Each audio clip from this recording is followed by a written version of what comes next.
Officials say more than 47,000 people have been forced from their homes in Nagorno-Karabakh region of Azerbaijan, have now arrived in neighboring Armenia, and there are more coming. Nagorno-Karabakh is home to 120,000 ethnic Armenians.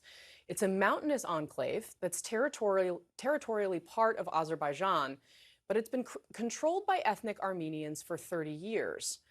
But Azerbaijan launched a lightning offensive there last week, saying they've taken back full control of the breakaway region. And now residents are fleeing by the tens of thousands, fearing that a full-scale ethnic cleansing is underway.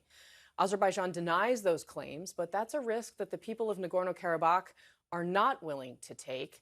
CNN's Max Foster, live in London with more on this. Max, good morning. It's always nice to see you. A real humanitarian crisis unfolding in this region.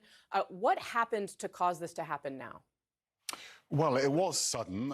Most of the world wasn't expecting it. And what the analysts are telling us is that there's a shift of dynamics there. So imagine that Armenia, traditionally a Russian ally, has been upsetting Russia recently. Russia's been talking about these unfriendly actions of Armenia. So Armenia has been sending aid to Ukraine. It's hosted US troops for exercises, also signed up to the International Criminal Court, which would mean if President Putin ever stepped foot in Armenia, they'd have to arrest him. None of these things have been, welcomed, obviously, in Russia.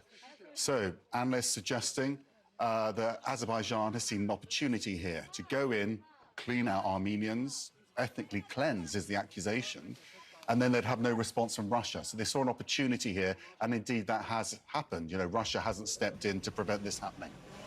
Right. No, and I think that's such important context, Max. Essentially, Russia had been a security guarantor for Armenia and for Armenians in this region, and with them essentially throwing up their hands, you're now left with this really difficult situation. And we are seeing increasing calls for Western countries to pay attention to what's going on. You saw the White House put out a statement yesterday talking about this and about Western and American support for those who are fleeing. And of course, there's a really dark history here for Armenians in terms of whether they've been protected or frankly not protected by the Western world. What do you think the imperatives are for supporters of freedom, democracy, and human rights?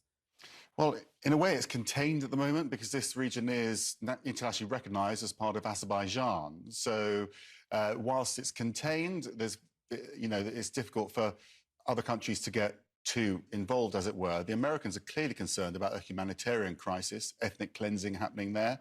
They want to send in observers. They're also, frankly, behind the scenes concerned about this flaring up into a wider war. But without Russia getting militarily involved, that's not seen as too much of a concern. But you don't want a situation where the Armenian military is fighting the Azerbaijani military and then another war escalating on the edge of Europe.